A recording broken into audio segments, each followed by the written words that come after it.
इसके पीछे साइकोलॉजी के व्यू पॉइंट से सबसे पहले हम ज़्यादा से ज़्यादा लोगों में मेंटल हेल्थ अवेयरनेस क्रिएट करना चाहेंगे।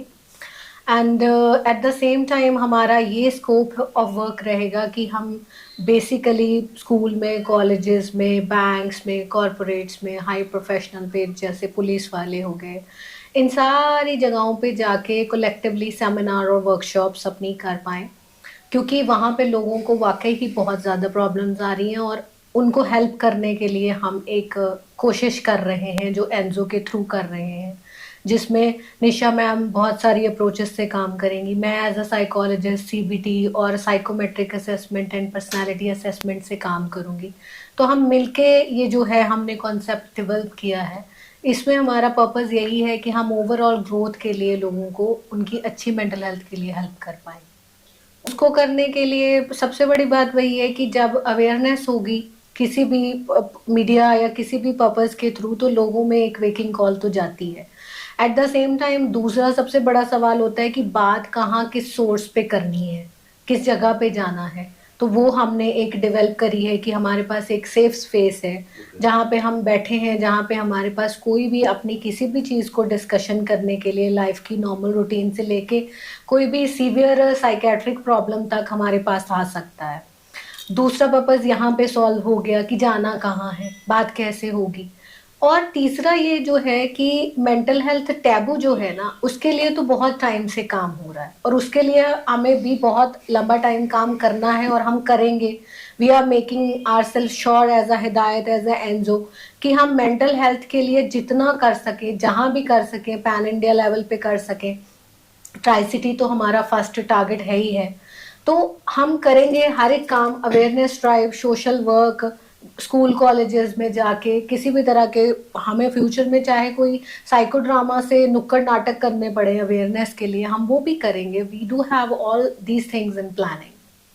बहुत बड़ी प्रॉब्लम है क्योंकि जब हमारा जो फ्यूचर है, जिसके सर पे सारा दारोमदार खड़ा है, चाहे वो एक घर है, चाहे वो देश है, समाज है, हमारी कम्युनिटी है, यूथ से ही है, तो वो मेजर पार्ट रोल प्ले करता है। उनकी प्रॉब्लम्स का हिस्सा तो है ही है, बट उसके फैक्टर्स भी बहुत हैं कि वो प्रॉब्लम्स कहाँ से आई हैं। ऑब्जर्वेशनल पैटर्न्स हैं, उनकी सोशल कंडीशनिंग है, किसी तरह की सोशल मीडिया है, जैसे हम डिस्कस कर रहे हैं कि बहुत सारी ऐसी चीज़ें हैं जो इस उम्र और उस उम्र में होनी नहीं चाहिए बट फिर भी हो रही हैं। जैसे छोटे बच्चों में डिप्रेशन आ रहा है, छोटे बच्चे बिहेवियरल प्रॉब्लम्स फेल कर रहे हैं, जबकि उस फेज में होता नहीं है जनरली, बट अब होने लगा है। वो ये कह लो कि लैक ऑफ फोकस हो गया है, लैक ऑफ टाइम हो गया है, हमारी लाइफ बहुत बिजी हो गई है, हम दौड़ रहे हैं, पेरेंट्स काम कर रहे हैं, वर्किंग है, न्यूक्लियर फैमिलीज हैं। ये सारे फैक्टर्स की वजह से अब यूथ जो है प्रॉब्लम में है। पर हम as a mental health professional, as a team, यही कोशिश करते रहेंगे कि हर जगह पे जाके, चाहे वो स्कूल है, कॉलेज है, यूनिवर्सिटी है, चाहे उनकी वर्क प्लेसेस हैं, हम वहाँ पे ज़्यादा से ज़्यादा लोगों से मिलें, बात करें, हेल्प कर पाए अपनी एक्सपर्टीज से उनको। क्योंकि जब बात बाहर निकल के आएगी तब ही उसका सोल्यूशन हो पाएगा। जब तक बात पता ही नहीं चलेगी कि कोई चुप है तो क्यों चुप है, तब तक कोई भी उसको हेल्प नहीं कर पाएगा।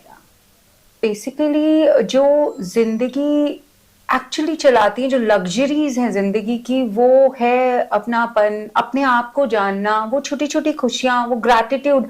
और वो कभी कभी संगीत से आती हैं, कभी कभी ब्रेथ से आती हैं, कभी कभी वो डांस से भी आती हैं, मूवमेंट से भी आती हैं, और कभी कभी ड्रामा थेरेपी से भी आती हैं।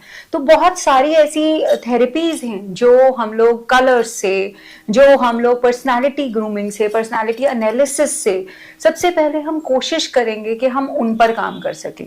उसके बाद हम साइकोलॉजी में जाएं, उसके बाद हम साइकेट्री में जाएं। तो हम दोनों का ये कहना है कि जो चीज, जिस चीज से, जिस स्ट्रैटेजी से, जिस फिलॉसफी से, जिस थेरेपी से हम उसको एड्रेस करना चाहेंगे, उसका जो रोड मैप है वो ये है कि सबसे पहले हम उनको पढ़ेंगे, उनको उनसे जोड़ने की कोशिश करेंगे, और उसके बाद जहां हमें जरूरत लगेगी कि नहीं इससे ज्यादा एक्सटेंसिव प्रॉब्लम है, तब हम वो मेजर्स अपनाएंगे। हमने ना पिछले 7-8 साल से थिएटर, आप जानते हैं कि शहर में हमने सिर्फ थिएटर को एक प्रोडक्शन ओरिएंटेड मीडियम नहीं रखा है। स्टेज पे एक कहानी कह देना ही थिएटर नहीं है। थिएटर बहुत ज्यादा अंदर तक आपको चेंज कर सकता है, आपको ऑल्टर कर सकता है, आपका थॉट प्रोसेस चेंज कर सकता है, आपको एक नया पर्सपेक्टिव दिखाता है। तभी थिएटर को एक सोशल चेंज का टूल फ्रीडम फाइटिंग से तब से चला आ रहा है। 1942 से हमारे पास जो कविताएं लिखी गई, जो लेखक हुए, उन्होंने कैसे लिटरेचर ने और परफॉर्मिंग आर्ट्स ने इसको चेंज किया। उसी तरह उसी पॉलिसी को मन में रखते हुए और बहुत सारे एग्जाम्पल्स ऐसे देखते हुए जिनमें हमने चेंजेस देखे, जिनको हमने इन थेरेपी से शेप किया, उन्हीं के बेस पर आज आकर आज हम इस जगह पर बैठे, जो कि डिफाइन हो सका कि हाँ, ये काम अब हमें इस तरह से करना है। जब कर तो रहे थे, वर्कशॉप्स में कर रहे थे, जाके कर रहे थे, बट वो लोग हमसे पूछते थे हम आपसे आके कहाँ मिल सकते। तो that's how this Enzo came into. I work with so many psychiatrists in Punjab, Haryana, Himachal, and even working with so many psychiatrists right now, because the main source of the patient was the reference by the psychiatrist only. This is the thing.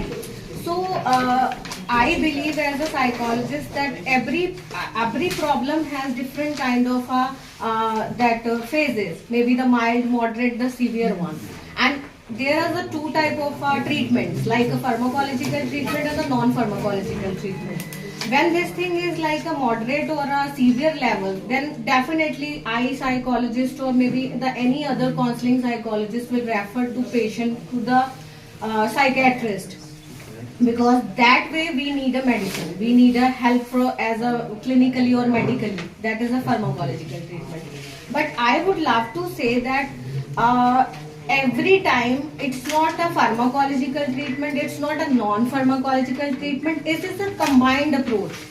If this is the part of this is the other side of the coin. If the psychiatrist is working, so definitely the psychiatrist can have the psychologist also, as you said, they will say no need to go to this, yeah. But there is a specialization in all these fields. There are so many psychologists in this place, maybe the Tri-City, but at the same time, what kind of a expertise or what kind of a core therapies you are gonna provide?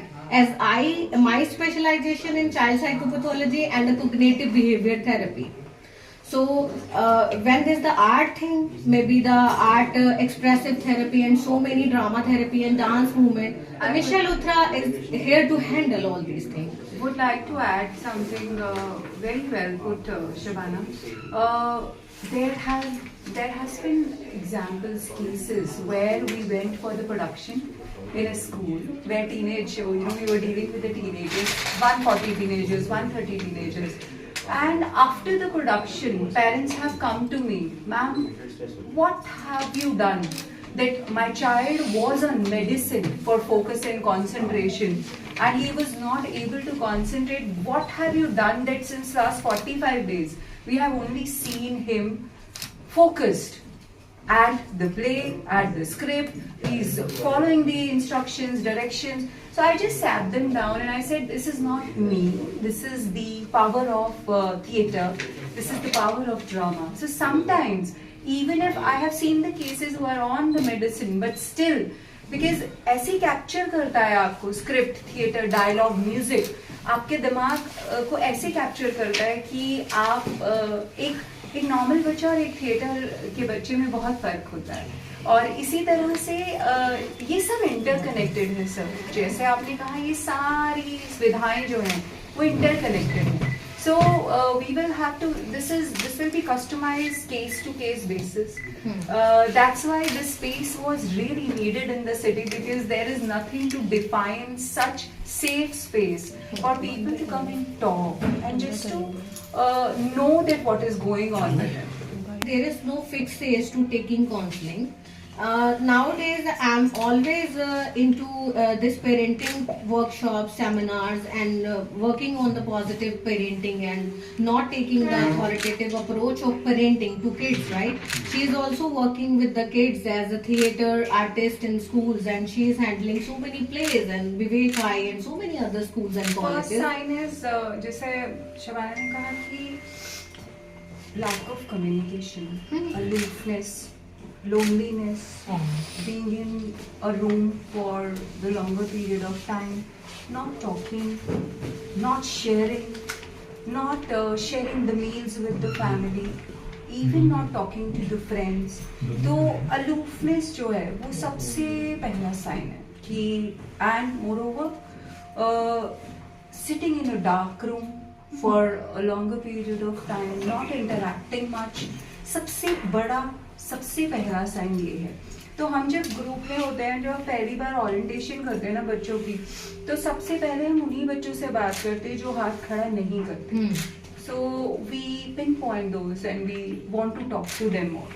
So sir, जैसे आपने आपका question था कि science क्या है, science is it first of all just see और communicate कीजिए, ज़्यादा से ज़्यादा कम्युनिकेशन ज़रूरी है। चाहे बच्चा पहली 2-3 बार ना बात करे, but try and set a safe environment, a conversation which will interest him, and then go deep into it and then try to gauge what you wanted to ask. Yes, and as a parents we can say that कि बच्चों का जो पहला हमारे यहाँ पे बोलते हैं कि जो आपकी एजुकेशन है, जो आपकी एक तस्वीर आप ताबीर करना चाहते हो लाइफ में, वो स्टार्ट ही घर से होती है। जैसे बोलते हैं कि पहला स्कूल ही माँ से शुरू होता है। तो पेरेंट्स के लिए मैंने उनको बस सिर्फ यही इल्तिजा करनी है कि आप अपने बच्चों के लिए सब कुछ कर रहे हैं, दिन रात हम मेहनत करते हैं, अपनी सारी चीजों को सेक्रीफाइस करके अपने बच्चों के लिए बेस्ट से बेस्ट करते हैं, but at the same time जब साइकोलॉजिकली उनकी मेंटल हेल्थ की बात आ जाती है तब शायद हम कहीं समझ नहीं पाते। जो साइंस हमें अंडरस्टैंड करने हैं वो सबसे पहले एज अ पेरेंट्स हमें अंडरस्टैंड करने पड़ेंगे कि अगर घर पे बच्चा, देखो उसके दोस्त नहीं है, वो घर पे पेरेंट्स के अलावा बाकी सबसे बात करने में झिझकता है, कोई आया तो वो उसके साथ अपने आप को कनेक्ट नहीं कर पाया, तो ये छोटे छोटे साइंस हैं। जैसे स्कूल में बताया इन्होंने कि हम देखते हैं जो बच्चा हाथ नहीं उठाता, तो घर पे भी तो देखना है कि हमारा बच्चा क्या उस एज के बच्चों की तरह रिएक्ट करता है जितनी उसकी एज है। ज्यादा कर रहा है तो भी देखना चाहिए, अगर वैसा बिल्कुल अप्रोप्रिएटली नहीं कर पा रहा तो वो भी हमें आइडेंटिफाई करना है। This is the time when he or she can come to the counselor or the psychologist and the professional one and tell them कि बाकी तो मेरे बच्चे के एकेडमिक ग्रेड्स तो बहुत अच्छे चल रहे हैं, पर he or she is not doing very good in this।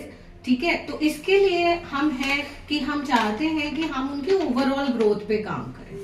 Food inclination and music also is a very big sign.